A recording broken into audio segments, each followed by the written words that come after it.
ਕੱਗਾ ਕਾਟ ਕਾਟ ਨਿਮਸੈ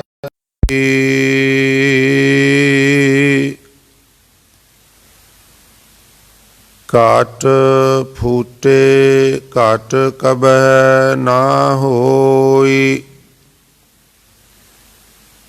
ਤਾਂ ਘਾਟ ਮਾਹੇ ਘਾਟ ਜੋ ਪਾਵਾ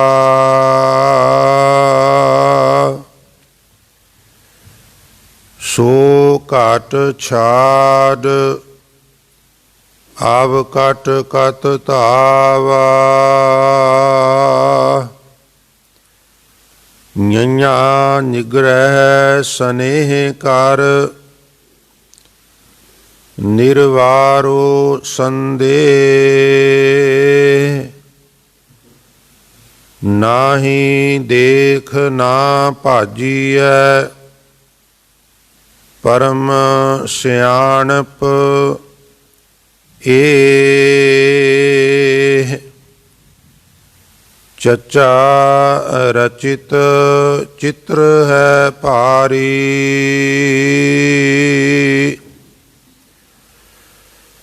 ਤਜ ਚਿੱਤਰ ਚੇਤੋ ਚਿਤਕਾਰੀ ਚਿੱਤਰ ਬਚਿੱਤਰ ਇਹ ਅਵਚੇਰਾ ਤਜ ਚਿੱਤਰ ਚਿਤ ਰਾਖ ਚਿਤੇਰਾ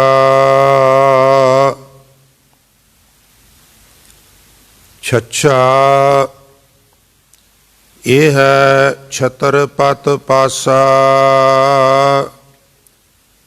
ਸ਼ਕ ਕੇ ਨਾ ਰਹੋ ਛਾੜ ਕੇ ਨਾ ਆਸਾ ਰੇ ਮਨ ਮੈਂ ਤੋ ਛਿਨ ਛਿਨ ਸਮਝਾਵਾ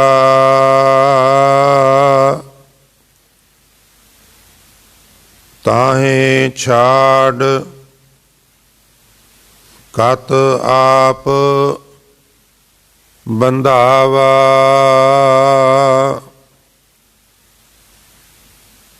ਜੱਜਾ ਜੋ ਤਨ ਜੀਵਤ ਜਰਾਵੈ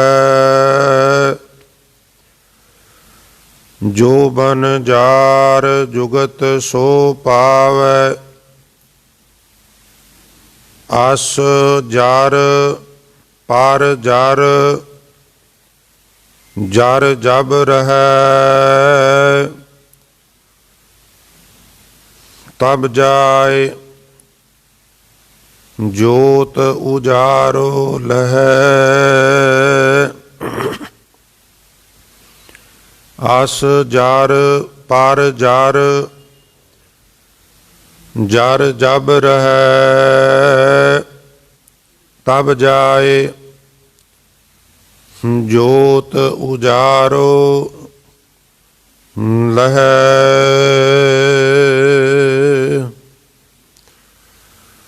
ਵਾਹਿਗੁਰੂ ਜੀ ਕਾ ਖਾਲਸਾ ਵਾਹਿਗੁਰੂ ਜੀ ਕੀ ਫਤਿਹ। ਪਰਮ ਸਨਮਾਨਯੋਗ ਜੁਗੋ ਜੁਗ ਅਟਲ ਚਬਰ ਛਤਰ ਅਤੇ ਤਖਤ ਦੇ ਮਾਲਕ ਬਾਣੀ ਕੇ ਬੋਹਿਤ ਸਰਬ ਸਾਂਝੀਵਾਲਤਾ ਦੇ ਪ੍ਰਤੀਕ ਸ਼ਬਦ ਗੁਰੂ ਦਸਾਂ ਹੀ ਪਾਤਸ਼ਾਹੀਆਂ ਦੀ ਜੋਤ ਧੰਨ ਧੰਨ ਸ੍ਰੀ ਗੁਰੂ ਗ੍ਰੰਥ ਸਾਹਿਬ ਮਹਾਰਾਜ ਜੀ ਦੀ ਪਾਵਨ ਪਵਿੱਤਰ ਹਜ਼ੂਰੀ ਗੁਰਦੁਆਰਾ ਦਮਦਮਾ ਸਾਹਿਬ ਪਾਤਸ਼ਾਹੀ ਪਹਿਲੀ ਪਾਤਸ਼ਾਹੀ ਛੇਵੀਂ ਮਹਾਨ ਪਵਿੱਤਰ ਇਤਿਹਾਸਕ ਅਸਥਾਨ 'ਤੇ ਬਿਰਾਜਮਾਨ ਯਾਤਰਾ ਕਰ ਰਹੀ ਬਹੁਤ ਹੀ ਸਨਮਾਨਯੋਗ ਗੁਰੂ ਰੂਪ ਸਾਧ ਸੰਗਤ ਜੀ ਵਡਭਾਗੇ ਹੋ ਜੋ ਅੰਮ੍ਰਿਤ ਵੇਲੇ ਦੀ ਸਾਂਭ ਸੰਭਾਲ ਕਰਦਿਆਂ ਹੋਇਆਂ ਨੀਂਦਰ ਆਲਸ ਆਦਿ ਦਾ ਤਰਕ ਤਿਆਗ ਕਰਕੇ ਗੁਰੂ ਚਰਨਾਂ ਵਿੱਚ ਪਹੁੰਚ ਕੇ ਆਪ ਜੀ ਗੁਰੂ ਸਵਾਰਿਆਂ ਤੋਂ ਆਸਾ ਕੀ ਵਾਰ ਦੇ ਸ਼ਬਦ ਕੀਰਤਨ ਸਰਵਣ ਕਰਕੇ ਲਾਹੇ ਪ੍ਰਾਪਤ ਕਰ ਰਹੇ ਸੋ ਗੁਰਦੇਵ ਆਪ ਸਾਰੀਆਂ ਸੰਗਤਾਂ ਦੀ ਸੇਵਾ ਘਾਲ ਥਾਂ ਪਾਉਣ।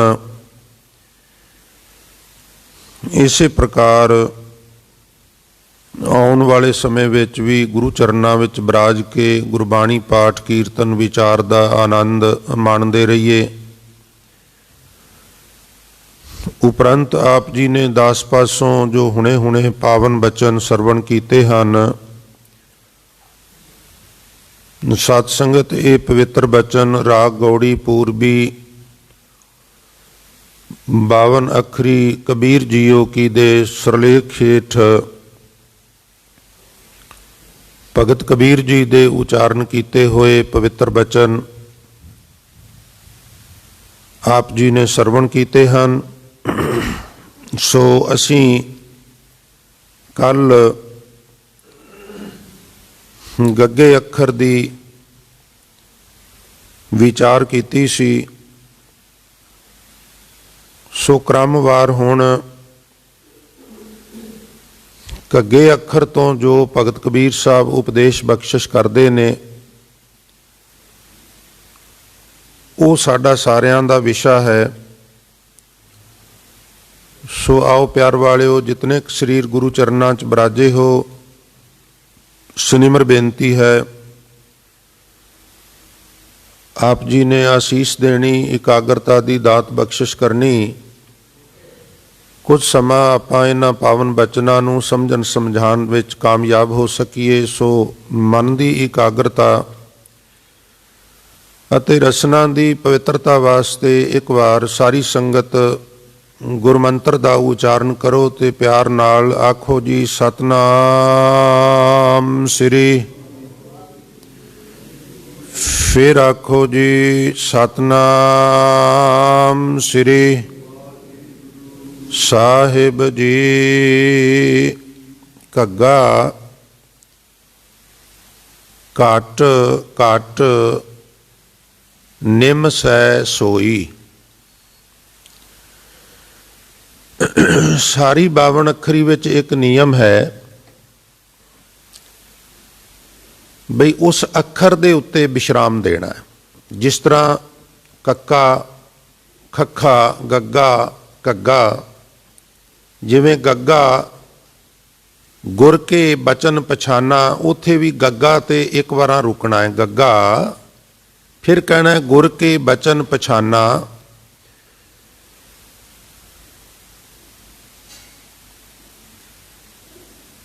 ਘੱਗੇ ਅੱਖਰ ਤੋਂ ਇਸੇ ਪ੍ਰਕਾਰ ਘੱਗਾ ਵਿਸ਼ਰਾਮ ਦੇ ਕੇ ਫਿਰ ਕਹਿਣਾ ਹੈ ਘਟ ਘਟ ਨਿਮਸੈ ਸੋਈ।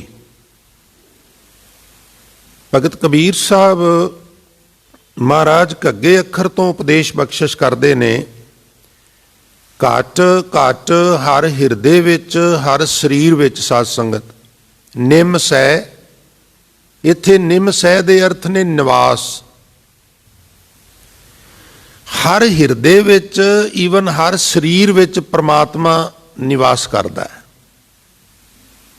ਕੋਈ ਇੱਕ ਵੀ ਸਰੀਰ ਪ੍ਰਮਾਤਮਾ ਦੇ ਨਿਵਾਸ ਤੋਂ ਵਾਂਝਾ ਨਹੀਂਗਾ, ਖਾਲੀ ਨਹੀਂਗਾ। ਇਹ ਗੱਲ ਵੱਖਰੀ ਹੈ ਬਈ ਮਨੁੱਖ ਉਸ ਦੀ ਮੌਜੂਦਗੀ ਨੂੰ ਮਹਿਸੂਸ ਕਰੇ ਜਾਂ ਨਾ ਕਰੇ। ਕਈ ਵਾਰ ਇਹ ਵੀ ਹੁੰਦਾ ਹੈ ਵੀ ਬੇਹੋਸ਼ੀ ਦੇ ਆਲਮ ਵਿੱਚ ਮਨੁੱਖ ਨੂੰ ਅਸਲੀਅਤ ਦਾ ਨਹੀਂ ਪਤਾ ਹੁੰਦਾ। ਜਿਸ ਤਰ੍ਹਾਂ ਕੋਈ ਸ਼ਰਾਬੀ ਬੰਦਾ ਜਿਹੜਾ ਹੈ, ਉਹਨੂੰ ਕਈ ਵਾਰ ਆਪਣੇ ਬਹੁਤ ਜ਼ਿਆਦਾ ਜਦੋਂ ਉਹ ਨਸ਼ਾ ਹੋ ਜਾਂਦਾ ਤੇ ਆਪਣੇ ਸਮਾਨ ਦੀ ਵੀ ਉਹਨੂੰ ਪਹਿਚਾਨ ਨਹੀਂ ਹੁੰਦੀ। ਇਸੇ ਤਰ੍ਹਾਂ ਇੱਕ ਗਾਫਲਤਾ ਦਾ ਨਸ਼ਾ ਹੈ, ਇੱਕ ਮਦ ਦਾ ਨਸ਼ਾ ਹੈ, ਹੰਕਾਰ ਦਾ ਨਸ਼ਾ ਹੈ। ਪਿਆਰਿਓ, ਇਹ ਵੀ ਹੋ ਜਾਂਦਾ ਹੈ ਨਾ, ਧਨ ਦਾ ਹੰਕਾਰ ਹੋ ਜਾਂਦਾ ਹੈ, ਰੁਤਬੇ ਦਾ ਹੰਕਾਰ ਹੋ ਜਾਂਦਾ ਹੈ। ਫਿਰ ਬਾਣੀਕਾਰ ਕਹਿੰਦੇ ਨੇ ਵੀ ਆਪਸ ਕੋ ਦੀਰਘ ਕਰ ਜਾਣਾ ਔਰਨ ਕੋ ਲਗ ਮਾਤ। ਆਪਣੇ ਆਪ ਨੂੰ ਬੜਾ ਵੱਡਾ ਸਮਝਦਾ, ਦੂਜਿਆਂ ਨੂੰ ਤੇ ਲਗਾ ਮਾਤਰਾ ਹੀ ਸਮਝਦਾ ਹੈ। ਲਗ ਮਾਤ, ਲਗਾ ਮਾਤਰਾ। ਆਪਣੇ ਆਪ ਨੂੰ ਅੱਖਰ ਸਮਝਦਾ ਹੈ ਤੇ ਦੂਜਿਆਂ ਨੂੰ ਸਿਰਫ ਲਗਾ ਮਾਤਰਾ ਹੀ ਸਮਝਦਾ, ਯਾਨੀ ਸੈਂਸ ਇਹ ਹੈ ਵੀ ਦੂਜਿਆਂ ਨੂੰ ਆਪਣੇ ਤੋਂ ਘੱਟ ਨਾਪਦਾ, ਘੱਟ ਸਮਝਦਾ।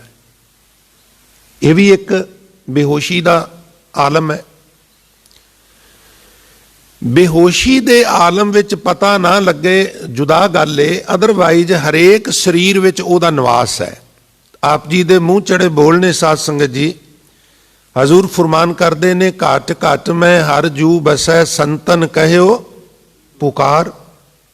ਸਾਧ ਸੰਗਤ ਇੱਕ ਬੇਨਤੀ ਉਚੇਚੀ ਕਰਾਂ, ਜਦੋਂ ਵਾਰ-ਵਾਰ ਬਾਣੀਕਾਰ ਸਾਨੂੰ ਇਹ ਪ੍ਰੇਰਦੇ ਨੇ ਵੀ ਹਰੇਕ ਸਰੀਰ ਵਿੱਚ ਉਹ ਬੈਠਾ ਹੋਇਆ ਹੈ, ਤਾਂ ਉਹਦਾ ਭਾਵ ਕੀ ਹੈ? ਥੋੜਾ ਜਿਹਾ ਉਚੇਚਾ ਧਿਆਨ ਦਿਆ ਜੇ ਬੇਨਤੀ ਤੇ। ਵੀ ਸ੍ਰੀ ਗੁਰੂ ਗ੍ਰੰਥ ਸਾਹਿਬ ਮਹਾਰਾਜ ਵਿੱਚ ਇਹ ਗੱਲ ਦੇ ਉੱਤੇ ਮੇਰਾ ਖਿਆਲ ਹੈ ਵੀ ਸੈਂਕੜੇ ਵਾਰ ਨਹੀਂ, ਸ਼ਾਇਦ ਹਜ਼ਾਰਾਂ ਵਾਰ ਜ਼ੋਰ ਦਿੱਤਾ ਗਿਆ ਵੀ ਉਹ ਹਰੇਕ ਸਰੀਰ ਵਿੱਚ ਵੱਸਦਾ ਹੈ, ਹਰੇਕ ਦੇਸ਼ ਵਿੱਚ ਵੱਸਦਾ ਹੈ, ਹਰੇਕ ਕਾਲ ਵਿੱਚ ਵੱਸਦਾ ਹੈ, ਹਰੇਕ ਦਿਸ਼ਾ ਵਿੱਚ ਵੱਸਦਾ ਹੈ, ਹਰੇਕ ਦਸ਼ਾ ਵਿੱਚ ਵੱਸਦਾ ਹੈ। ਤੋ ਕੀ ਭਾਵ ਸੀ ਇਹਦਾ? ਇਹਦੇ ਵਿੱਚੋਂ ਅਸੀਂ ਮੈਸੇਜ ਕੀ ਲੈਣਾ ਸੀ? ਮੈਸੇਜ ਇਹ ਲੈਣਾ ਸੀ ਕਿ ਜਿਹੜੀ ਸੰਸਾਰ ਦੇ ਅੰਦਰ ਅਰਾਜ਼ਕਤਾ ਹੈ, ਜਿਹੜੀ ਇੱਕ ਦੂਜੇ ਨਾਲ ਨਫ਼ਰਤ ਹੈ, ਜਿਹੜਾ ਇੱਕ ਦੂਜੇ ਨਾਲ ਵੈਰ ਵਿਰੋਧ ਹੈ, ਜਿਹੜਾ ਕੀਨਾ ਹੈ, ਉਹ ਖਤਮ ਹੋ ਜਾਏ। ਕਿਉਂ ਖਤਮ ਹੋ ਜਾਏ? ਭਾਈ ਤੁਹਾਡੇ 'ਚ ਫਰਕ ਹੀ ਕੋਈ ਨਹੀਂ, ਉਹਦੇ ਵਿੱਚ ਵੀ ਅਕਾਲ ਪੁਰਖ ਦਾ ਵਾਸ ਹੈ, ਤੇਰੇ ਵਿੱਚ ਵੀ ਅਕਾਲ ਪੁਰਖ ਦਾ ਵਾਸ ਹੈ। ਬਾਹਰੋਂ ਬਿਲਡਿੰਗ ਦੀ ਬਣਤਰ ਡਿਫਰੈਂਟ ਹੈ, ਕੋਈ ਗੋਰਾ ਹੈ, ਕੋਈ ਕਾਲਾ ਹੈ, ਕੋਈ ਲੰਮਾ ਹੈ, ਕੋਈ ਮਧਰਾ ਹੈ, ਕੋਈ ਪੂਰਬੀ ਹੈ, ਕੋਈ ਪੱਛਮੀ ਹੈ, ਪਰ ਵਿੱਚ ਸਾਰਿਆਂ ਦੇ ਹੀ ਉਹ ਬੈਠਾ ਹੈ। ਕੋਈ ਕਿਸੇ ਭਾਈਚਾਰੇ ਦਾ ਹੈ, ਕੋਈ ਕਿਸੇ ਭਾਈਚਾਰੇ ਦਾ, ਪਰ ਇੱਕ ਗੱਲ ਪੱਕੀ ਹੈ ਵੀ ਉਹ ਕਿਸੇ ਵੀ ਭਾਈਚਾਰੇ ਨਾਲ ਸੰਬੰਧਿਤ ਹੋਵੇ, ਉਹਦੇ ਵਿੱਚ ਅਕਾਲ ਪੁਰਖ ਚੌਂਕੜਾ ਮਾਰ ਕੇ ਬੈਠਾ ਹੈ। ਫਿਰ ਫਰਕ ਕਿਵੇਂ ਹੋ ਗਿਆ ਤੇਰੇ ਵਿੱਚ ਤੇ ਉਹਦੇ ਵਿੱਚ? ਤੋ ਇਹ ਇੱਕ ਮੈਸੇਜ ਸੀ ਬਈ ਉਹ ਹਰੇਕ ਸਰੀਰ ਵਿੱਚ ਵਾਸ ਕਰਦਾ ਹੈ, ਹਰੇਕ ਹਿਰਦੇ ਵਿੱਚ ਵਾਸ ਕਰਦਾ ਹੈ। ਅੱਜ ਤੁਸੀਂ ਵੇਖੋ ਬਈ ਜੇ ਸਾਨੂੰ ਸਾਰੇ ਦੇਸ਼ ਵਾਸੀ ਚੰਗੇ ਲੱਗਣ, ਇੱਕ ਦੇਸ਼ ਨੂੰ ਦੂਜਾ ਦੇਸ਼ ਚੰਗਾ ਲੱਗੇ, ਤੇ ਫਿਰ ਅੱਜ ਜੋ ਹਾਲਾਤ ਨੇ, ਮਨੁੱਖ ਬਾਰੂਦ ਦੇ ਢੇਰ ਦੇ ਉੱਤੇ ਬੈਠਾ ਹੋਇਆ ਹੈ। ਮਾੜੀ ਜੀ ਕਿਸੇ ਨੇ ਅੱਗ ਦੀ ਚਿੰਗਾਰੀ ਦਿਖਾ ਦਿੱਤੀ ਤੇ ਪੂਰਾ ਗਲੋਬਲ ਜਿਹੜਾ ਨਾ ਸਾਧ ਸੰਗਤ, ਪੂਰਾ ਗਲੋਬਲ ਇਹ ਬ੍ਰਹਿਮੰਡ ਵਿੱਚੋਂ ਨੇਸਤੋ ਨਾਬੂਦ ਹੋ ਸਕਦਾ ਹੈ। ਇਤਨਾ ਸਰੰਜਾਮ ਮਨੁੱਖ ਨੇ ਕੀਤਾ ਬਰਬਾਦੀ ਦਾ। ਆਬਾਦੀ ਦਾ ਕੋਈ ਪ੍ਰਬੰਧ ਨਹੀਂ, ਬਰਬਾਦੀ ਦਾ ਬਹੁਤ ਪ੍ਰਬੰਧ ਹੈ। ਫਲਾਂ ਦੇਸ਼ ਨੇ ਫਲਾਂ ਦੇਸ਼ ਨੂੰ ਫਲਾਣੀਆਂ ਮਿਜ਼ਾਈਲਾਂ ਦੀ ਸਪਲਾਈ ਸ਼ੁਰੂ ਕਰ ਦਿੱਤੀ ਹੈ, ਫਲਾਂ ਦੇਸ਼ ਤੋਂ ਜੰਗੀ ਜਹਾਜ਼ ਆ ਰਹੇ ਨੇ, ਉਹ ਉਧਰੋਂ।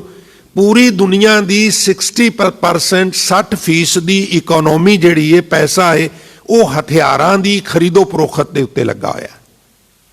ਤੁਸੀਂ ਅਨੁਮਾਨ ਲਾਓ, ਗਲੋਬਲ ਵਾਰਮਿੰਗ ਇੱਕ ਇਕੱਲਾ ਮੁੱਦਾ ਨਹੀਂ ਗਾ, ਉਹ ਬਹੁਤ ਵੱਡਾ ਮੁੱਦਾ ਹੈ।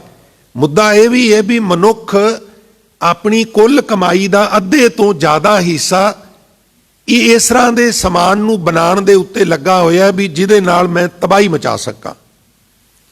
ਜਿਸ ਤਰ੍ਹਾਂ ਨਾਗਾਸਾਕੀ ਤੇ, ਜਿਸ ਤਰ੍ਹਾਂ ਹੀਰੋਸ਼ੀਮਾ ਦੇ ਉੱਤੇ, ਉਸ ਤਰ੍ਹਾਂ ਦਾ ਮੈਂ ਮੰਜ਼ਰ ਬਣਾਉਣਾ। ਜੇ ਕਿਤੇ ਬਿੱਧ ਬਣੀ, ਇੱਕ ਵਾਰੀ ਮੈਂ ਮੱਤ ਸਿਖਾ ਦਿਆਂਗਾ ਜੰਗ ਕਿਵੇਂ ਕਰੀਦਾ।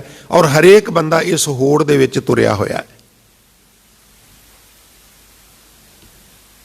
ਜਦੋਂ ਵਿਸ਼ਵੀਕਰਨ ਦੀ ਗੱਲ ਆਉਂਦੀ ਹੈ, ਲੋਕਾਂ ਵਿੱਚ ਭਰਾਤਰੀ ਭਾਵ ਆ ਜਾਏ, ਸਾਰਾ ਸੰਸਾਰ ਇੱਕੋ ਹੀ ਪਲੇਟਫਾਰਮ ਤੇ ਇਕੱਠਾ ਹੋ ਜਾਏ। ਤੇ ਰਵਿੰਦਰਨਾਥ ਟੈਗੋਰ ਨੂੰ ਕਿਸੇ ਆਖਿਆ ਸੀ ਵੀ ਟੈਗੋਰ ਸਾਹਿਬ ਹੁਣ ਤੇ ਤੁਸੀਂ ਅੰਤਲੇ ਸਾਹਾਂ ਤੇ ਹੋ, ਇੱਕ ਗੱਲ ਦੱਸੋ। ਉਹ ਕਹਿਣ ਲੱਗੇ ਪੁੱਛੋ। ਆਖਣ ਲੱਗੇ ਜੇ ਕਿਤੇ ਪੂਰੀ ਮਨੁੱਖਤਾ ਇੱਕ ਪਲੇਟਫਾਰਮ ਤੇ ਇਕੱਠੀ ਹੋ ਜਾਏ, ਸਾਰਾ ਗਲੋਬਲ ਇੱਕ ਰਾਸ਼ਟਰ ਬਣ ਜਾਏ, ਲੜਾਈਆਂ ਝਗੜੇ ਮੁੱਕ ਜਾਣ, ਫਿਰ ਉਹਦਾ ਰਾਸ਼ਟਰੀ ਗੀਤ ਕੀ ਹੋਣਾ ਚਾਹੀਦਾ? ਪਿਆਰਿਓ, ਜਿਸ ਤਰ੍ਹਾਂ ਸਾਡੇ ਦੇਸ਼ ਦੇ ਦੋ ਗੀਤ ਨੇ, ਇੱਕ ਰਾਸ਼ਟਰੀ ਗੀਤ ਹੈ, ਇੱਕ ਰਾਸ਼ਟਰੀ ਗਾਨ ਹੈ। ਰਾਸ਼ਟਰੀ ਗੀਤ ਜਨ ਗਣ ਮਨ ਆਦਿ ਨਾਇਕ ਜਾਇਆ ਹੈ, ਭਾਰਤ ਭਾਗਿਆ ਵਿਧਾਤਾ, ਤੇ ਗੀਤ ਜਿਹੜਾ ਹੈ ਉਹ ਵੰਦੇ ਮਾਤਰਮ ਵਾਲਾ। ਤਾਂ ਰਵਿੰਦਰਨਾਥ ਟੈਗੋਰ ਨੂੰ ਕਹਿਣ ਲੱਗੇ ਵੀ ਜੇ ਕੋਈ ਇਸ ਤਰ੍ਹਾਂ ਦੀ ਵਿਧ ਬਣੇ, ਸਾਰੀ ਦੁਨੀਆ ਇੱਕ ਪਲੇਟਫਾਰਮ ਤੇ ਇਕੱਠੀ ਹੋ ਜਾਏ, ਇੱਕ ਰਾਸ਼ਟਰ ਬਣ ਜਾਏ, ਫਿਰ ਉਹਦਾ ਰਾਸ਼ਟਰ ਗੀਤ ਵੀ ਚਾਹੀਦਾ ਹੈ। ਕਹਿਣ ਲੱਗੇ ਬਿਲਕੁਲ ਚਾਹੀਦਾ ਹੈ। ਆਖਣ ਲੱਗੇ ਫਿਰ ਜਾਂਦੇ ਜਾਂਦੇ ਕੋਈ ਇਸ ਤਰ੍ਹਾਂ ਦਾ ਰਾਸ਼ਟਰ ਗੀਤ ਲਿਖ ਜੋ ਜਿਹੜਾ ਪੂਰੇ ਗਲੋਬਲ ਵਾਸਤੇ ਹੋਵੇ।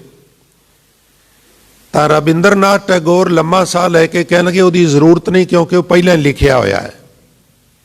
ਉਹ ਕਹਿਣ ਲੱਗੇ ਵੀ ਕਿੱਥੇ ਲਿਖਿਆ ਹੋਇਆ, ਕਿਹਨੇ ਲਿਖਿਆ ਹੈ? ਤਾਂ ਉਹ ਕਹਿਣ ਲੱਗੇ ਉਹ ਗੁਰੂ ਨਾਨਕ ਨੇ ਲਿਖਿਆ ਹੈ। ਜਦੋਂ ਉਹ ਕਹਿੰਦੇ ਨੇ ਗगन मैं थाल रवचंद दीपक बने तारिका मंडल जनक मोती धूप मल आन लो पवन चवरो करे सगल बनराए फुलंत ज्योति, वो आखन लगे ये पूरी ग्लोबल का एक गीत होवेगा। ये सारा गगन एक थाल है, सूरज चंद्रमा उहदे विच दीवे ने, तमाम तारियां दा समूह उहदे विच मोतियां दी भूमिका अता करदा है, हवा राणी चौर कर रही है और मल्ले पहाड़ विचों चंदन दे रुखां नाल खह के आउण वाली हवा उहदे विच धूप दा काम कर रही है। वो सारा शब्द तुसीं बड़ी वारी पढ़िया सुनिया, मैं उन्होंने ज़्यादा ना उधर वक्त दियां क्योंकि इन्हां मूल पंक्तियां नूं भी विचारना है। प्रयोजन ये सी प्यारिओ बई मुहब्बत बन सके, परस्पर प्यार बन सके, बई सारियां विच ही निरंकार दा वास है, सब गोबिंद है, सब गोबिंद है, गोबिंद बिन नहीं कोई। अज भी हजूर यही बख्शिश कर रहे हैं साध संगत जी, ते कह रहे ने घग्गा घट घट निमसै सोई। हे भाई हरेक शरीर विच उसदा वास है। हुण अगे इदों भी पते की गल महाराज बख्शिश कर रहे हैं कि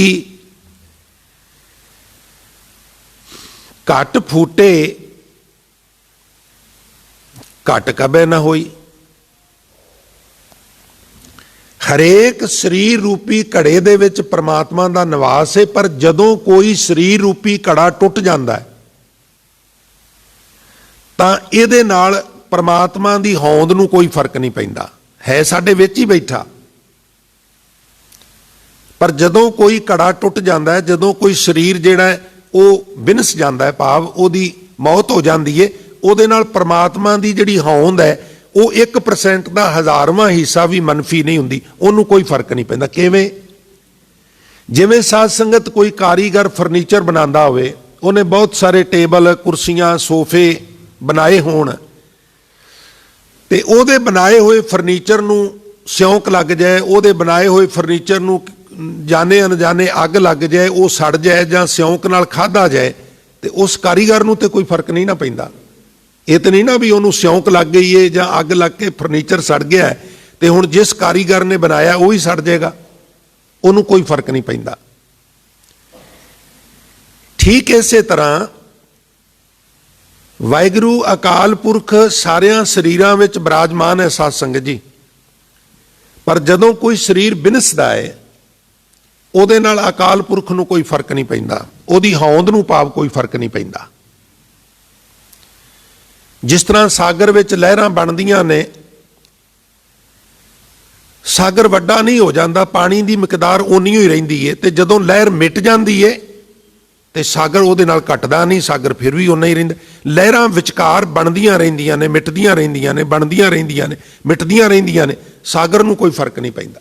जीव आउंदे रहिंदे ने, जांदे रहिंदे ने, आउंदे रहिंदे ने, जांदे रहिंदे ने। परमात्मा सारे जीवां विच चौंकड़ा मार के बैठा होया, पर ओहदी होंद नूं फिर भी कोई फर्क नहीं पैंदा। घट फूटे जदों शरीर फुट जाता है, खत्म हो जाता है, घट कबे ना होई। ये अगों अगे जिहड़ा घट है ओहदे फिर अर्थ ने घाटा, घाटा नुकसान, ओहदी होंद नूं कोई घाटा नहीं पैंदा। तां घट माहे घाट जो पावा, ध्यान दिया जे, तां घट माहे जिसने इस शरीर रूपी घट दे विच, इस शरीर दे विच घाट जो पावा। साध संगत आम तौर ते घाट कहिंदे उन्हां जगह नूं दरियावां दे किनारियां ते जिथे लोकी उहनूं पार करदे ने, उहनूं कई वार पत्तण भी कह दिंदे ने, घाट भी कह देंदे ने। तुसीं नंगल जाओ, गुरुद्वारा श्री घाट साहब सतलुज की घाट है, उत्थे कलगियां वाले पातशाह टिके ने, उथों बेड़ी ते बह के सतलुज के दूजे पासे गए, जिहड़ा राजा सी भंबोर दा, ते उत्थे फिर वो गुरुद्वारा वखरा है भंबोर साहब, जिथे चौपाई कविओ बाच बेनती चौपाई उचारण कीती है। इस पासे घाट साहब है, उस पासे भंबोर साहब है। तो घाट किनारे नूं, वो किनारा सारा किनारा नहीं, वो जगह किनारे दी जिथों कश्तियां आर पार हुंदियां ने, अड्डे टाइप उन्होंने बनाया होया, पत्तन बनाया होया। जिन्हां जिग्यासुआं नूं शरीर दे अंदर ही वो घाट प्राप्त हो जाता है, जिथे जहाज विच बह के भवसागर तो पार होना है, वो जीव फिर इधर उधर नहीं भटकदे। तां घट माहे घाट जो पावां, जिन्हां ने शरीर रूपी इस अंदर ये वो घाट प्राप्त कर लिया, जिस घाट दे उत्तों चढ़ के पार होना है, तो फिर वो इधर उधर नहीं भटकदे। जदों सिद्धां ने गुरु नानक साहब नूं जीवन सफल करन दा अपनी जो कम्यूनिटी है, अपने जिहड़े फॉलोअर ने, उन्हां नूं पार करन दी जुगत पुछी ना प्यारिओ, ते महाराज ने आख्या सी जदों हाटी बाटी नींद ना आवे, उत्थे अगे जाके एक बचन इन्हां बचनां नाल मिलदा जुलदा महाराज ने कीता सी कि हाट पट्टन घर गुरु दिखाया, सहजे सच वपारो। वो कहंदे भी असी उपर पहाड़ां दे विच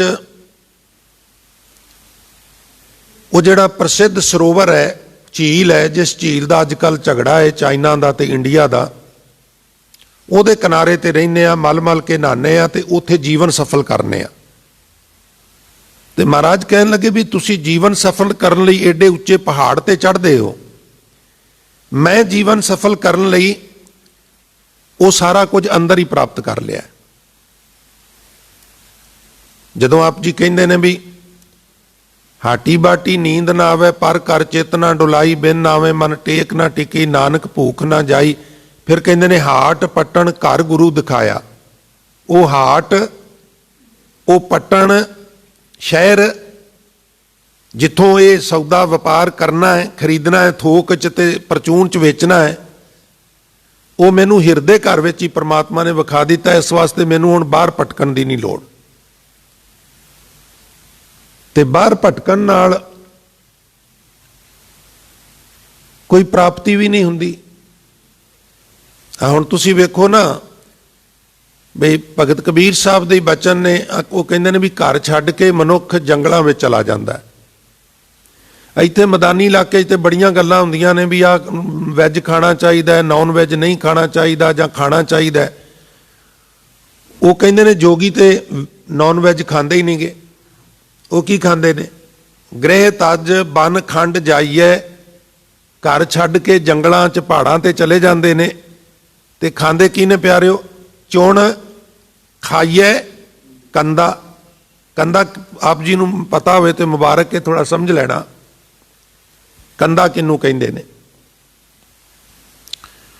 वो पदार्थ जमीन चों पैदा होने वाले जिन्हां दे फल जमीन दे विच होण ते पत्ते बाहर होण, ये शर्त है। वो कंदा खवाउंदा है। मूली हो गई, गाजर हो गई, आलू हो गया, चकंदर हो गया, और इसे प्रकार के होर जिहड़े पदार्थ ने, फल हेठां है पत्ते बाहर ने। बस इतनी को कंडीशन है। हुण जोगी ते मूली गाजर ही खांदे ने, उत्थे ते कोई फल तोड़ के खा लैणगे। गृह तज बन खंड जाइए, चुण खाइए कंदा, अजू बकार न छोड़ी पापू पापी मन मंदा। नॉन वैज खाण नाल भैड़े विचार आउंदे ने, आउंदे होणगे, पर इत्थे ते गाजर मूली खा के भी आ रहे ने। महाराज कह रहे ने, मैं नहीं कह रहा। अजू विकार ना छोड़े, वकार अजे भी नहीं छड्डदे, कंदा खा रहे ने। परिवार छड्ड दिता है, छड्डने वकार सन, परिवार नहीं सी छड्डना, पर परिवार छड्ड दिता, वकार जिहड़े ने वो फिर भी नाल चले गए। पंच वकार नाले ले आया।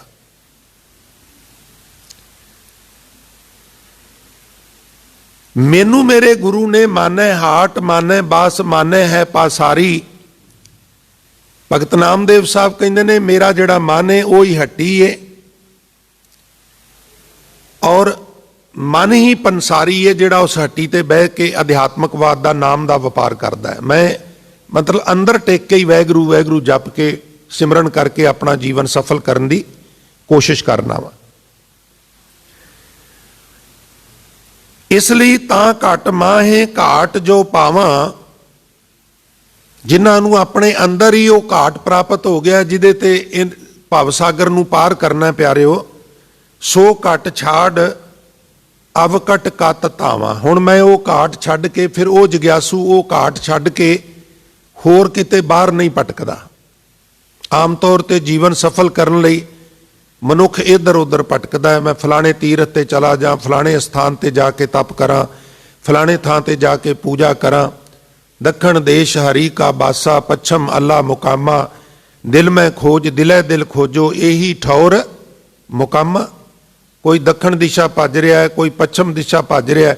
गुरमत कहती है भाई अपने आपे नूं खोज, बंदे खोज दिल हर रोज, ना फिर परेशानी माहे। हुण अगे जिहड़ा महाराज इदू अगले शब्द विच बख्शिश कर रहे ने, उहदे विच शब्द वरत रहे ने निग्रह। असल शब्द है साध संगत ग्रह। ग्रह कहंदे ने किसी चीज़ नूं पकड़ना, ग्रहण करन तो ही ग्रह बनिया है। जिवें कहंदे सूरज ग्रहण, चंद्र ग्रहण। गए शब्द महाराज ने बाणी च होर भी वरत्या, सगल द्वार को छाड़ के गए हो तुहारो द्वार। गए हो मैंने पकड़िया, चंगी तरह कैप्चर कर लेना किसी चीज़ नूं जी। निग्रह स्नेह कर, निर्वारो संदेह। तीन गल्लां ने, एक निग्रह, एक स्नेह ते एक निर्वारो संदेह। हजूर फरमान कर रहे ने जीवन सफल करने लई पहला काम यह है भी अपने मन नूं चंगी तरह काबू विच रख। ग्रह मैंने पकड़ना, निग्रह मैंने चंगी तरह पकड़ना। रब नूं प्यार कर ते जिहड़ा संदेह है, शक है रब दे संबंध विच, उहनूं निवार दे। यानी तेरे अंदर सिदक आ जाए, निर्वारो संदेह सिदक आ जाए अंदर। शक नूं दूर कर दे, भरोसा पक्का हो जाए, सिदक आ जाए। ये तीन चीज़ां ने प्यारिओ, ध्यान दिया जे। सब तो पहला मन नूं चंगी तरह काबू कर। क्यों जी? क्योंकि साध संगत आपां अक्सर विचार करने भी ये परिवार है पूरा। कोई किसी परिवार दे नाल कोई साडा रिलेशन होवे, कोई उहदे नाल असी कोई विचार करनी होवे, कोई असी सांझ रखनी होवे, ते असी हरेक मैंबर नूं नहीं मिलदे, असी परिवार दे मुखी नूं ही मिल के सारा काम कर लैंदे आ। किसी नगर नाल कोई संबंधित काम है तो उत्थों दी पंचायत दा जिहड़ा मुखी उहनूं मिल लिया जांदा है। शहर विच किसी म्यूनसिपल दे मैंबर नूं मिल लिया जांदा है। परिवार च किसी परिवार दे मुखी नूं मिल लिया जांदा है। हुण साडा जिहड़ा परिवार है, इंद्रियां दा परिवार है, उहदा मुखी कौन है साध संगत जी? मन। जे मन काबू विच आ जाए ते मन नूं चंगी तरह समझा दईए भी बुद्धि दे पिछे लगना है, फिर बात बन सकती है। हुण मन काबू च किवें आवे? मन नूं काबू विच करना प्यारिओ औखा ते जरूर है, पर नामुमकिन नहीं। औखा जरूर है, पर नाल महाराज ने एक बड़ा पते दा बचन कीता। साध संगत अकल शब्द जिहड़ा असीं रोज वरतने आ, एक तो होगी अकल, एक होगी सब तो उच्ची अकल, एक होगी सियाणप, एक होगी बहुत वड्डी सियाणप। उन्होंने कबीर साहब ने लिखा परम सियाणप। अगली पंक्ति है, ना ही देखना भाजी है परम सियाणप ए। कोई कहे जी दसो सब तो वड्डी सियाणप की है, कोई प्रश्न करे भी सब तो वड्डी सियाणप की है, तो मैनू इन्ने वरे हो गए ने बाणी पढ़दिआं नूं, मैनू अज पता लगा भी बाणी विच परम सियाणप की भी परिभाषा लिखी है। ਕਈ ਵਾਰਾਂ ਪੜ੍ਹਦਿਆਂ ਪੜ੍ਹਦਿਆਂ ਗੱਲਾਂ ਉਹ ਧਿਆਨ ਵਿੱਚ ਨਹੀਂ ਆਉਂਦੀਆਂ। ਹੁਣ ਚੂੰਕਿ ਇਹਨੂੰ ਵਿਚਾਰਨਾ ਸੀ ਇਸ ਪਦੇ ਨੂੰ, ਉਹ ਥੋੜਾ ਗਹਿਨਤਾ ਨਾਲ ਵੇਖਿਆ ਤੇ ਬੜਾ ਆਨੰਦ ਆਇਆ ਵੀ ਪਰਮ ਸਿਆਣਪ ਕੀ ਹੈ, ਸਭ ਤੋਂ ਵੱਡੀ ਸਿਆਣਪ, ਸਭ ਤੋਂ ਉੱਚੀ ਸਿਆਣਪ ਜਿਹੜੀ ਉਹ ਕੀ ਹੈ। ਉਹ ਸਿਆਣਪ ਇਹ ਹੈ, ਸਾਧ ਸੰਗਤ ਧਿਆਨ ਦਿਆ ਜੇ ਨਾ ਹੀ ਦੇਖ ਨਾ ਭਾਜੀਏ, ਆਹ ਕੰਮ ਤੇ ਬੜਾ ਔਖਾ ਏ ਤੇ ਹੋਣਾ ਹੀ ਨਹੀਂਗਾ, ਉਥੋਂ ਭੱਜ ਜਾਣਾ। ਇਹ ਕੰਮ ਤੇ ਏਡਾ ਔਖਾ ਏ, ਇਹ ਨਹੀਂ ਮੇਰੇ ਤੋਂ ਨਹੀਂ ਹੋਣਾ, ਇਹਨੂੰ ਇਹ ਇੰਨੇ ਟਾਈਮ ਦੇ ਵਿੱਚ ਨਹੀਂ ਹੋਣਾ, ਇਹ ਕੰਮ ਤੇ ਮੇਥੋਂ ਹੋਣਾ ਹੀ ਕੋਈ ਨਹੀਂਗਾ, ਦਿਲ ਛੱਡ ਜਾਣਾ, ਹਥਿਆਰ ਸੱਟ ਦੇਣੇ, ਨਹੀਂ ਨਹੀਂ ਨਹੀਂ ਨਹੀਂ ਨਹੀਂ, ਇਹ ਨਹੀਂ ਮੇਥੋਂ ਹੋਣਾ। ਮਹਾਰਾਜ ਕਹਿੰਦੇ ਨੇ ਨਾ ਹੀ ਦੇਖ ਨਾ ਭਾਜੀਏ, ਇਹ ਹੋਣਾ ਨਹੀਂ ਤੇ ਇਥੋਂ ਭੱਜ ਜਾਣਾ ਨਹੀਂ, ਭੱਜਣਾ ਨਹੀਂ ਚਾਹੀਦਾ। ਨਾ ਹੀ ਦੇਖ ਨਾ ਭਾਜੀਏ, ਨਹੀਂ ਭੱਜਣਾ ਚਾਹੀਦਾ, ਡਟ ਜਾਣਾ ਚਾਹੀਦਾ। ਮਹਿਮੂਦ ਗਜਨੀ ਨੇ ਕਿੰਨੀ ਵਾਰ ਭਾਰਤ ਦੇ ਉੱਤੇ ਵਾਰ ਕੀਤੇ, ਫੇਲ ਹੁੰਦਾ ਰਿਹਾ, ਅਸਫਲ ਹੁੰਦਾ ਰਿਹਾ। ਕਹਾਣੀ ਹੈ ਬਈ ਉਹ ਕਿਸੇ ਰੁੱਖ ਦੇ ਥੱਲੇ ਬੈਠਾ ਸੀ ਤੇ ਮੱਕੜੀ ਜਿਹੜੀ ਏ ਉਸ ਤਾਰ ਦੇ ਨਾਲ ਉੱਪਰ ਚੜ੍ਹਦੀ ਸੀ, ਡਿੱਗ ਪੈਂਦੀ ਸੀ, ਚੜ੍ਹਦੀ ਸੀ, ਫਿਰ ਡਿੱਗ ਪੈਂਦੀ ਸੀ, ਚੜ੍ਹਦੀ ਸੀ, ਫਿਰ ਡਿੱਗ ਪੈਂਦੀ ਸੀ, ਔਰ ਦਰਜਨਾਂ ਵਾਰੀ ਉਹ ਡਿੱਗੀ ਔਰ ਓੜ ਕੋ ਚੜ੍ਹ ਗਈ।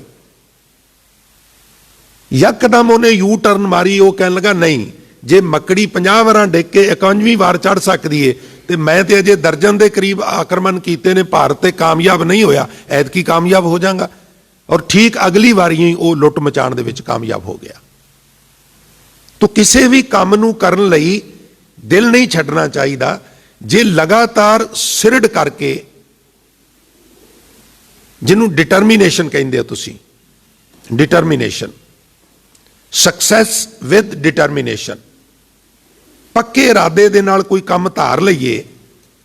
ਆ ਹੁਣ ਬਿਜ਼ਨਸ ਹੀ ਹੈ ਸਾਧ ਸੰਗਤ, ਆਮ ਤੌਰ ਤੇ ਲੋਕ ਕੀ ਕਰਦੇ ਨੇ, ਬਿਜ਼ਨਸ ਸ਼ੁਰੂ ਕਰ ਦਿੰਦੇ ਨੇ, ਮਹੀਨਾ 2 ਮਹੀਨੇ 3 ਮਹੀਨੇ ਲੰਘ ਜਾਂਦੇ ਨੇ, 4 ਮਹੀਨੇ ਗੱਲ ਨਹੀਂ ਬਣਦੀ, ਦਿਲ ਛੱਡ ਜਾਂਦਾ, ਨਹੀਂ ਦੁਕਾਨ ਚੱਲੀ ਨਹੀਂ, ਕੰਮ ਤੇ ਜੀ ਸ਼ੁਰੂ ਕੀਤਾ ਸੀ ਚੱਲਿਆ ਨਹੀਂ। ਉਹ ਪੜਿਆ ਏਡੀ ਛੇਤੀ ਥੋੜਾ ਚੱਲੇਗਾ।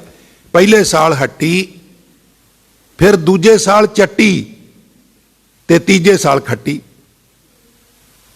ਰੋਜ਼ ਰਸਤੇ ਬਦਲਣ ਵਾਲਿਆਂ ਨੂੰ ਮੰਜ਼ਿਲ ਨਹੀਂ ਮਿਲਦੀ, ਇਸ ਲਈ ਜਿੱਧਰ ਨੂੰ ਮੂੰਹ ਕਰਕੇ ਤੁਰਨਾ ਪਹਿਲਾਂ ਸੋਚ ਲਈਏ, ਚੰਗੀ ਤਰ੍ਹਾਂ ਪ੍ਰੀ ਪਲਾਨ ਕੰਮ ਹੋਵੇ, ਸੋਚ ਵਿਚਾਰ ਕੇ ਹੋਵੇ, ਤੇ ਫਿਰ ਆਪਣੀ ਪੂਰੀ ਓਜ਼, ਪੂਰੀ ਤਾਕਤ ਉਹਦੇ ਵਿੱਚ ਝੋਕ ਦਿੱਤੀ ਜਾਏ, ਕਾਮਯਾਬੀ ਮਿਲ ਜਾਂਦੀ ਹੈ। ਇਹ ਕੰਮ ਤੇ ਹੋਣਾ ਹੀ ਨਹੀਂਗਾ ਜੀ, ਪਹਿਲਾਂ ਹੀ ਉੱਥੇ ਹਥਿਆਰ ਸੁੱਟ ਕੇ ਉੱਥੋਂ ਚਲੇ ਜਾਣਾ ਨਹੀਂ। ਭਾਈ ਸਾਨੂੰ ਗੁਰਮਤ ਅੱਜ ਕਹਿ ਰਹੀ ਹੈ ਨਾ ਹੀ ਦੇਖ ਨਾ ਭਾਜੀਏ। ਜੇ ਉੱਥੇ ਨੰਨਾ ਪੈ ਜਾਏ, ਕੋਈ ਕਵੇ ਬਈ ਇਹ ਤੇ ਬੜਾ ਔਖਾ ਕੰਮ ਹੈ ਤੇ ਇੱਥੋਂ ਨਹੀਂ ਆਉਣਾ, ਜਿਵੇਂ ਦਾ ਤੂੰ ਟਾਰਗੇਟ ਬਣਾਇਆ ਵੀ ਤੂੰ, ਤੇਰੇ ਤੋਂ ਇਹ ਫੁੰਡਿਆ ਨਹੀਂ ਜਾਣਾ, ਐਵੇਂ ਪੰਗਾ ਨਾ ਲੈ ਲਵੀਂ। ਤੋ ਦਾਨ ਸੰਬੰਧ ਕਹਿੰਦੇ ਵੀ ਜਿਹੜਾ ਅਸੰਭਵ ਸ਼ਬਦ ਹੈ ਮੂਰਖਾਂ ਦੇ ਕੋਸ਼ ਵਿੱਚ ਹੁੰਦਾ ਹੈ, ਇੰਪੋਸੀਬਲ ਸ਼ਬਦ ਮੂਰਖਾਂ ਦੇ ਕੋਸ਼ ਵਿੱਚ ਹੁੰਦਾ ਹੈ। ਹਿੰਮਤੀ ਲੋਕਾਂ ਦੀ ਡਿਕਸ਼ਨਰੀ ਵਿੱਚ ਇੰਪੋਸੀਬਲ ਸ਼ਬਦ ਹੁੰਦਾ ਹੀ ਨਹੀਂਗਾ। ਉਹ ਕਹਿੰਦੇ ਨੇ ਹਰ ਹਾਲ ਮੈਂ ਕਾਮਯਾਬੀ ਹਾਸਲ ਕਰਾਂਗਾ, ਔਰ ਉਹ ਤੁਰ ਪੈਂਦੇ ਨੇ। ਔਰ ਤੁਰਿਆ ਹੋਇਆ ਮਨੁੱਖ ਆਖਰ ਇੱਕ ਦਿਨ ਮੰਜ਼ਿਲੇ ਮਕਸੂਦ ਤੇ ਵੀ ਸਾਧ ਸੰਗਤ ਪਹੁੰਚ ਹੀ ਜਾਂਦਾ। ਤੁਸੀਂ ਖਰਗੋਸ਼ ਦੀ ਤੇ ਕੱਛੂ ਕੁੰਮੇ ਦੀ ਰੇਸ ਦੀ ਕਹਾਣੀ ਤੇ ਬੜੀ ਵਾਰ ਇੰਗਲਿਸ਼ ਦੇ ਵਿੱਚ ਪੜ੍ਹੀ ਸੁਣੀ ਹੋਣੀ ਹੈ। ਉਹਨੂੰ ਮਾਨ ਸੀ ਮੈਂ ਤੇ ਖਰਗੋਸ਼ ਹਾਂ ਤੇ ਚੱਲ ਮੈਂ ਹੁਣ ਦੁਪਹਿਰੇ ਇੱਥੇ ਥੋੜਾ ਜਿਹਾ ਆਰਾਮ ਕਰ ਲੈਣਾ, ਤੇ ਉਹ ਤੇ ਕੱਛੂ ਕੁੰਮਾ ਹੌਲੀ ਹੌਲੀ ਉਹਨੇ ਤੁਰਨਾ, ਕਦੋਂ ਉੱਪੜੇਗਾ ਉਹ ਅੱਖ ਲੱਗ ਗਈ, ਲੰਬੀ ਅੱਖ ਲੱਗ ਗਈ, ਔਰ ਪਤਾ ਉਦੋਂ ਹੀ ਲੱਗਾ ਜਦੋਂ ਕੱਛੂ ਕੁੰਮਾ ਮੰਜ਼ਿਲ ਤੇ ਪਹੁੰਚ ਗਿਆ, ਔਰ ਉਹ ਅੱਧ ਵਿੱਚ ਹੀ ਸੁੱਤਾ ਰਹਿ ਗਿਆ। ਜਿਹੜੇ ਤੁਰਦੇ ਨੇ ਭਾਵੇਂ ਹੌਲੀ ਹੌਲੀ ਤੁਰਨ, ਉਹ ਪਹੁੰਚ ਜਾਂਦੇ ਨੇ। ਤੋ ਜਿਨ੍ਹਾਂ ਨੂੰ ਬੜਾ ਮਾਣ ਹੁੰਦਾ ਹੈ ਆਪਣੀ ਰਫ਼ਤਾਰ ਤੇ, ਉਹ ਕਈ ਵਾਰ ਫਾਡੀ ਵੀ ਰਹਿ ਜਾਂਦੇ ਨੇ। ਇਸ ਵਾਸਤੇ ਗੰਗਾ ਨਿਗ੍ਰਹਿ ਸਨੇਹ ਕਰ ਨਿਰਵਾਰੋ ਸੰਦੇ, ਨਾ ਹੀ ਦੇਖ ਨਾ ਭਾਜੀਏ ਪਰਮ ਸਿਆਣਪ ਇਹ। ਮਨ ਤੇ ਜੀ ਵਸ ਵਿੱਚ ਆਉਂਦਾ ਹੀ ਨਹੀਂਗਾ ਇਹਨੂੰ, ਇਹ ਗੱਲ ਨੂੰ ਲੈ ਕੇ ਹਥਿਆਰ ਨਾ ਸੁੱਟ ਦੇ, ਮਨ ਦੇ ਅੱਗੇ ਹਾਰ ਨਾ ਮੰਨ, ਮਨ ਕਾਬੂ ਚ ਆਵੇਗਾ, ਤੂੰ ਤਗੜਾ ਹੋ ਕੇ ਇਹਦੇ ਨਾਲ ਲੜ। ਬੜੀ ਦਿਲਚਸਪ ਕਥਾ ਹੈ, बड़ी वार गुरबाणी दीयां उदाहरणां दित्तियां ने। स्टोरी कहानी जां साखी थोड़ा जिहा सौखे ढंग नाल गल समझण विच सहाई हुंदी है। एक सम्राट ने यह ढंडोरा पटवाया भी मेरे कोल एक बकरी है, मन वस विच किवें आवे, ना ही देख ना भाजी है, मन ते काबू च आ ही नहीं सकदा, हथियार ही सुट देने, नहीं तू इहदे नाल संघर्ष कर, तू काबू कर लेगा। उन्हें ढंडोरा पटवाया भी मेरे कोल एक बकरी है, जिहड़ा इस बकरी नूं तृप्त कर देगा ना, रजा देगा, मैं उन्होंने अद्धा राज पाक दे दियांगा। ये खबर जंगल की अग वांगू फैल गई। लोगों ने कहा तो काम ही बड़ा सौखा है, छोटी जी बकरी इतना को उहदा पेट किन्ना खा लेगी।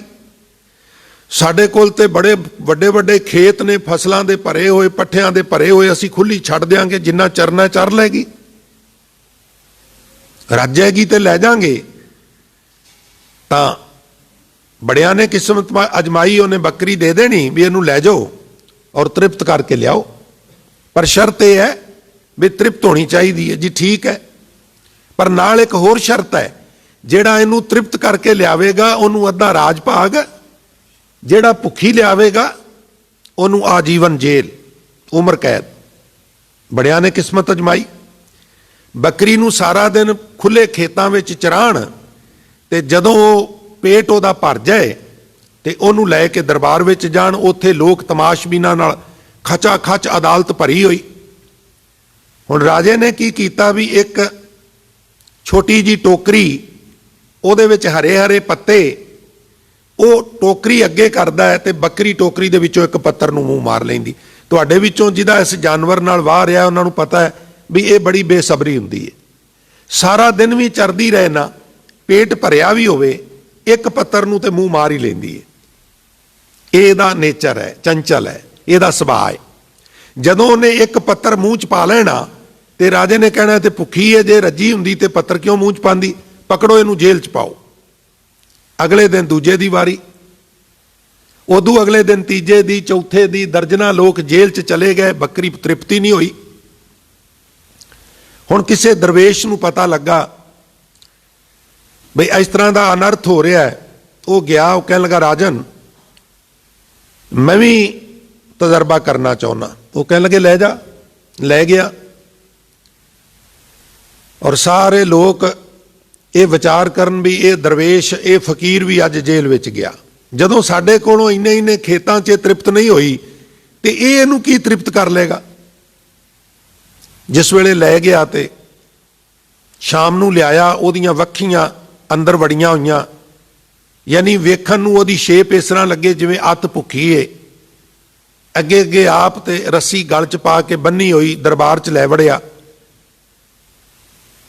राजा ने बकरी मैं रजा के लियांदी है, बिल्कुल तृप्त है, तुसी जे निरीक्षण करना है तो कर लो। सारे हस पे भी अगे ते ਉਹਦਾ पेट पाटन ਨੂੰ ਹੁੰਦਾ ਸੀ ਤਾਂ ਵੀ ਪੱਤਰ ਨੂੰ ਮੂੰਹ ਮਾਰ ਲੈਂਦੀ ਸੀ, ਅੱਜ ਤੇ ਇਹਦੇ पेट 'ਚ ਹੈ ਹੀ ਕੁਛ ਨਹੀਂ, ਇਹ ਤ੍ਰਿਪਤ ਕਿੱਥੋਂ ਹੋ ਗਈ। ਤਾਂ ਰਾਜੇ ਨੇ ਜਿਹੜੀ ਟੋਕਰੀ ਰੱਖੀ ਸੀ ਜਿਹਦੇ 'ਚ ਕੂਲੇ ਕੂਲੇ ਹਰੇ ਹਰੇ ਪੱਤੇ ਪਾ ਕੇ ਅੱਗੇ ਕਰਦਾ ਸੀ, ਉਹ ਇੱਕ ਪੱਤਰ ਮੂੰਹ 'ਚ ਪਾ ਲੈਂਦੀ ਸੀ। ਉਹ ਟੋਕਰੀ ਲੈ ਕੇ ਰਾਜਾ ਅੱਗੇ ਹੋਇਆ ਤੇ ਬੱਕਰੀ ਪਰਾਂ ਨੂੰ ਭੱਜੇ।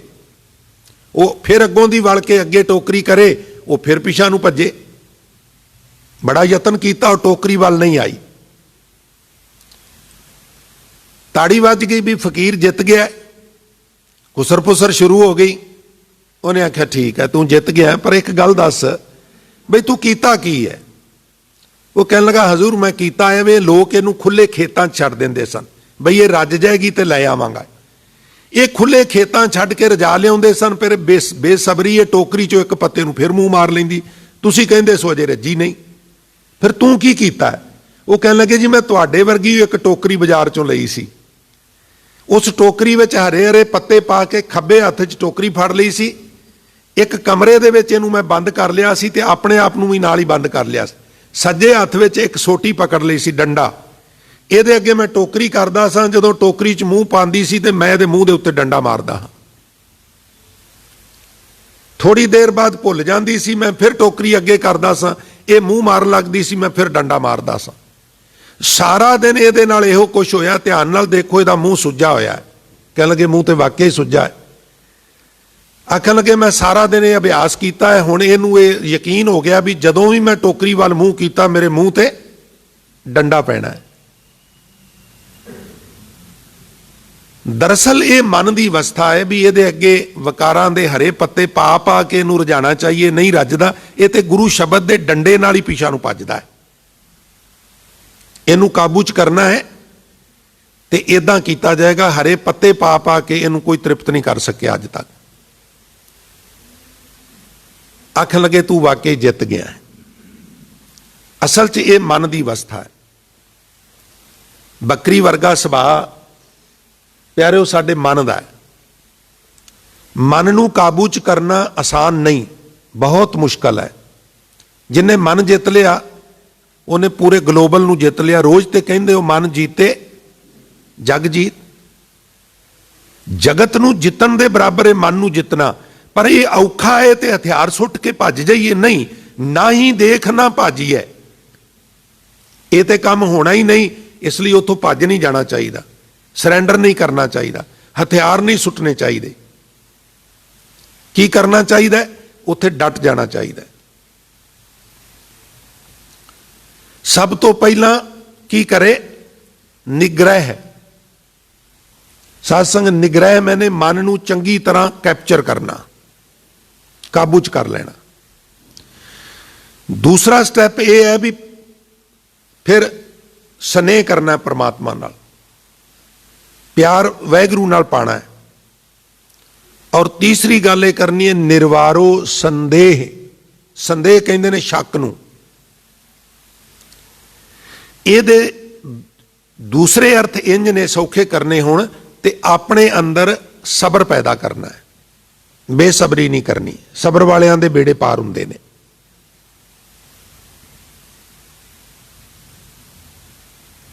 शेख फरीद साहब दे बचन, सबर अंदर साबरी तन एवें जा लेन, होण नजीक खुदाए दे भेत ना किसे देन, जिन पट अंदर बाहर गुदड़। कई बार असीं बाहरों ही बंदे दा वेख लैंदे ना भरावा, क्योंकि साडे कोल चरम दृष्टि है, दिव्य दृष्टि तो है नहीं जिहड़ी अंदरली अवस्था नूं वेख सके। यही कारण है भी मंसूर वर्गे, सरमद वर्गे, इब्राहिम वर्गे कतल कर दिते गए, क्योंकि आम लोगों तो अद्धी सदी एक सदी वो फास्ट हुंदे ने। समझ नहीं आउंदी, जदों चले जांदे ने ते पता लगदा है भी नहीं ये धक्का कीता सी। वो ठीक कहंदे सन। हुण तुसीं वेखो भी बाइबल वर्गा धार्मिक ग्रंथ जिन्हों पूरी मनुखता की 1/4 लोग फॉलो करते होण, ਉਹਦੇ ਵਿੱਚ बाकायदा लिखिया होवे भी धरती चपटी है, और अज खुली अख नाल कैमरे नाल दिखा दिता गया होवे भी धरती बाकायदा गोल है, तो फिर असी गोल कहण वाले नूं फांसी ला दईए भी वेखो जी साडे ग्रंथ विच ते चपटी लिखिया, इस वास्ते तू ये बड़ी वड्डी गुनाह कीता, हुण तैनूं जिउंदा नहीं असी छड्डना। तो ऐसा होया, गलीलियो ने कहा और उन्होंने बाकायदा माफ़ी मंगनी पई। और जदों गलीलियो मर गया फिर ਉਹਦੇ तो माफ़ी मंगी, ਉਹਦੀ कबर ते जाके, भरावा तू ठीक कहंदा सैं, असी तेरे तो जिहड़ी माफ़ी मंगाई साडी मिसटेक सी। तो 3 गल्लां साध संगत गंगा अखर तो निग्रह मन नूं काबू च करो, स्नेह परमात्मा नाल पाओ ते सिदक दे धारनी होवो। निर्वारो संदेह, ना ही देख ना भाजीए, ये काम तो होना ही नहीं गा। परम सियाणप ये सब तो वड्डी ये सियाणप है भी मनुख नूं औखा काम वेख के भज नहीं जाना चाहिए, उन्होंने करना चाहिए। करदियां करदियां एक दिन फिर हो जाता है।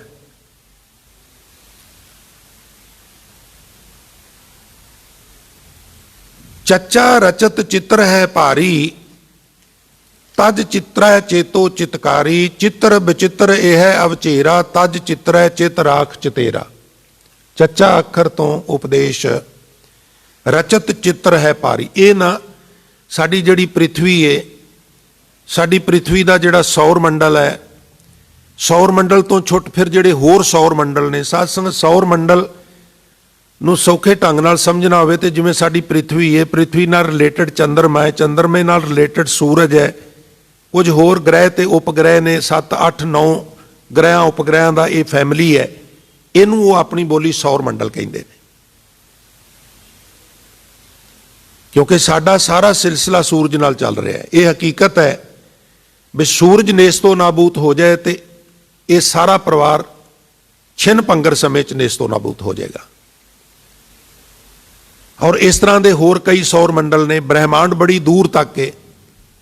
ਗੁਰੂ ਨਾਨਕ ਸਾਹਿਬ ਨੇ ਕਈ ਸਦੀਆਂ ਪਹਿਲਾਂ ਜਿਹੜੀ ਗੱਲ ਕਹੀ, ਸਿੱਖਾਂ ਨੂੰ ਤੇ ਉਹ ਜ਼ਬਾਨੀ ਕੰਠ ਹੋ ਗਈ, ਪਤਾਲਾਂ ਪਤਾਲ ਲੱਖ। ਪਰ ਅੱਜ ਸਾਇੰਸਦਾਨ ਪਤਾ ਕੀ ਕਹਿੰਦੇ? ਉਹ ਕਹਿੰਦੇ ਅਸੀਂ ਜਿਤਨਾ ਕੁ ਸਪੇਸ ਦੇਖਿਆ ਹੈ ਨਾ, ਜਿਤਨਾ ਕੁ ਸਾਡੀਆਂ ਦੂਰਬੀਨਾਂ ਕੰਮ ਕਰਦੀਆਂ ਨੇ, ਜਿਤਨਾ ਕੁ ਅਸੀਂ ਹੁਣ ਤੱਕ ਵੇਖਿਆ ਹੈ, ਉਤਨੇ ਦੇ ਵਿੱਚ ਜੇ ਪ੍ਰਿਥਵੀ ਨੂੰ ਕੰਪੇਅਰ ਕਰੀਏ, ਉਤਨੇ ਕੁ ਬ੍ਰਹਿਮੰਡ ਵਿੱਚ ਜੇ ਪ੍ਰਿਥਵੀ ਨੂੰ ਕੰਪੇਅਰ ਕਰੀਏ, ਜਿੰਨਾ ਕੁ ਅਸੀਂ ਦੇਖਿਆ ਉਹ ਬਹੁਤ ਥੋੜਾ ਹੈ। ਤਾਂ ਸਾਡੀ ਪ੍ਰਿਥਵੀ ਦੀ ਪਾਇਆ ਇੰਨੇ ਕੁ ਚ ਜਿੰਨਾ ਕੁ ਵੇਖਿਆ ਇਸ ਤਰ੍ਹਾਂ ਹੈ ਜਿਵੇਂ ਕੈਥੇਫਿਕ ਸਾਗਰ ਵਿੱਚ ਇੱਕ ਮਟਰਾਂ ਦਾ ਦਾਣਾ ਸੁੱਟ ਦਈਏ। ਕੈਥੇਫਿਕ ਸਾਗਰ 5 ਮੀਲ ਡੂੰਘਾ ਹੈ, ਐਦਾਂ 5 ਮਾਈਲ ਐਦਾਂ ਖੜਾ ਉਹ ਡੂੰਘਾ ਹੈ। ਲੰਬਾਈ ਚੜਾਈ ਦੀ ਤੇ ਗੱਲ ਹੀ ਛੱਡੋ। ਤੋ ਕੈਥੇਫਿਕ ਸਾਗਰ ਵਿੱਚ ਇੱਕ ਮਟਰਾਂ ਦਾ ਦਾਣਾ ਸੁੱਟ ਦਈਏ ਤੇ ਉਹਦੀ ਕੀ ਹੋਂਦ ਹੈ ਜੀ? ਤੁਸੀਂ ਕਹੋਗੇ ਕੁਛ ਵੀ ਨਹੀਂ। ਉਹ ਜਿਤਨਾ ਕ ਅਸੀਂ ਦੇਖਿਆ ਹੈ ਉਹਦੇ ਵਿੱਚ ਸਾਡੀ ਗਲੋਬਲ ਦੀ ਇਤਨੀ ਕੁ ਪਾਇਆ ਮਟਰਾਂ ਦੇ ਦਾਣੇ ਜਿੰਨੀ ਹੈ। ਤੇ ਤੂੰ ਕਿਉਂ ਮਟਰ ਦੇ ਦਾਣੇ ਨਾਲ ਜੁੜਨਾ ਹੈ? ਜੇਨ ਇਹ ਸਾਰਾ ਨਿਜ਼ਾਮ ਬਣਾਇਆ ਹੈ, ਜਿਹੜਾ ਡਾਇਰੈਕਟਰ ਹੈ ਉਹਦੇ ਨਾਲ ਜੁੜ। ਤਸਵੀਰ ਨਾਲ ਕਿਉਂ ਜੁੜਨਾ ਹੈ? ਮੁਸੱਬਰ ਨਾਲ ਜੁੜ। ਚਿੱਤਰ ਨਾਲ ਕਿਉਂ ਜੁੜਨਾ ਹੈ? ਚਿੱਤਰਕਾਰ ਨਾਲ ਜੁੜ। ਪੇਂਟਿੰਗ ਨਾਲ ਕਿਉਂ ਜੁੜਨਾ ਹੈ? ਪੇਂਟਰ ਨਾਲ ਜੁੜ। ਇਹ ਗੁਰਮਤਿ ਦਾ ਉਪਦੇਸ਼ ਹੈ। ਹਮੇਸ਼ਾ ਹੀ ਬਾਣੀਕਾਰਾਂ ਨੇ ਸਾਨੂੰ ਸੁਪਰੀਮ ਪਾਵਰ ਨਾਲ ਜੋੜਿਆ। ਵਰਨਾ ਇੱਥੇ ਸੂਰਜ ਦੀ ਪੂਜਾ, ਚੰਦਰਮੇ ਦੀ ਪੂਜਾ, ਸਾਧ ਸੰਗਤ ਮੱਸਿਆ ਕੀ ਹੈ?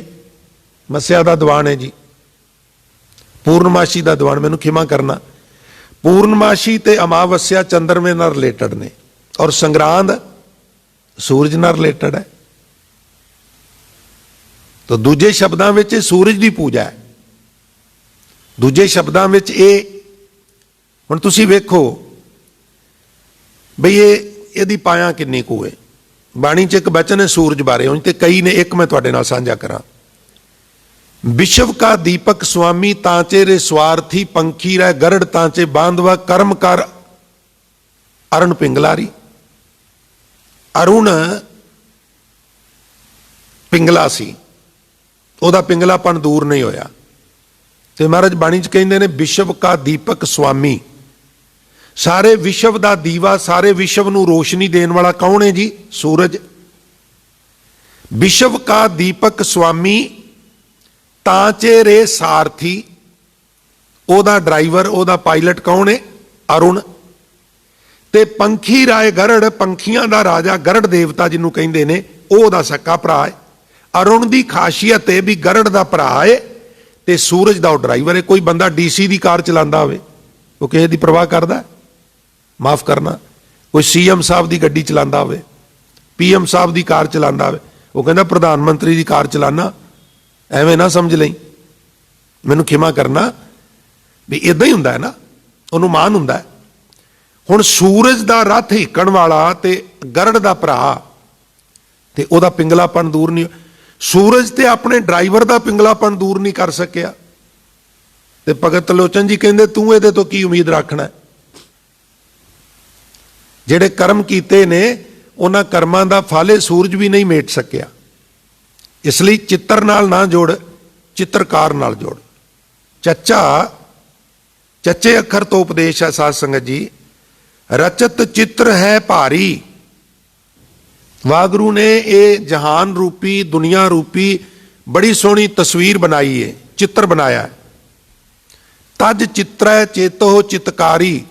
ਚਿੱਤਰ ਵਿੱਚ ਸੁਰਤ ਨਾ ਜੋੜ, ਚਿੱਤਰਕਾਰ ਦੇ ਨਾਲ ਜੋੜ। ਕਿਰਤ ਨਾਲ ਨਾ ਜੋੜ, ਕਰਤੇ ਨਾਲ ਜੋੜ। ਐਕਟਰ ਨਾਲ ਨਾ ਜੋੜ, ਡਾਇਰੈਕਟਰ ਨਾਲ ਜੋੜ। ਸਾਡੇ ਇੱਥੇ ਬਾਲੀਵੁੱਡ ਦੀਆਂ, ਹਿੰਦੀ ਮੂਵੀਜ਼ ਦੀ ਬੜੀ ਪਰੰਪਰਾ ਹੈ। ਕਿਸੇ ਵੀ ਫਿਲਮ ਦਾ ਤੁਸੀਂ ਕਿਸੇ ਬੱਚੇ ਨੂੰ ਐਕਟਰ ਤੇ ਐਕਟਰੈਸ ਪੁੱਛ ਲਓ, ਉਹ ਤੁਹਾਨੂੰ ਪੋਟਿਆਂ ਤੇ ਗਿਣ ਕੇ ਦੱਸ ਦੇਗਾ पर तुसी उन्होंने पुछो इस फिल्म की कहानी किन्ने लिखी है, इसका प्रोड्यूसर कौन है, डायरैक्टर कौन है, मेरा ख्याल है 100 चों 2 10 पाणगे, नहीं तो बाकी कहते असी की लैना इहदे तो। यही हाल साडा है। असी भी बहुत बारी एक्टर नाल जां एक्ट्रैस नाल जुड़ जाने हैं, डायरैक्टर अकाल पुरख वाहिगुरू का पता ही कोई नहीं गा। ये जिन्ने भी इंसान ने, जीव ने, अवतार ने, पैगंबर ने, ये परमात्मा दे भेजे हुए एक्टर ने। प्यारिओ मैनू माफ कर देना, भेजन वाला वो अकाल पुरख वाहिगुरू है, सुप्रीम पावर वो है। और इसे वास्ते उन्होंने सानू अकाल पुरख नाल जोड़िया। गुरु नानक साहब ने एक ओंकार सतनाम करता पुरख निरभਉ निरवैर अकाल मूरत अजोनी सहबंग कह के ते फिर आख्या भी गुरु सहायता कर सकता मिलाप दी, मिलना अकाल नूं ही है। गुरु तो एक माध्यम है। कलगियां वाले दे बचन पूजा अकाल की परचा शब्द का। गुरु नानक साहब जपजी च वार वार एको वेस, एक अकाल पुरख नाल जुड़। तो अज भगत कबीर साहब चच्चे अखर तो उपदेश बख्शिश कर रहे हैं। चच्चा रचत चित्र है भारी, तज चित्र है चेतो चितकारी।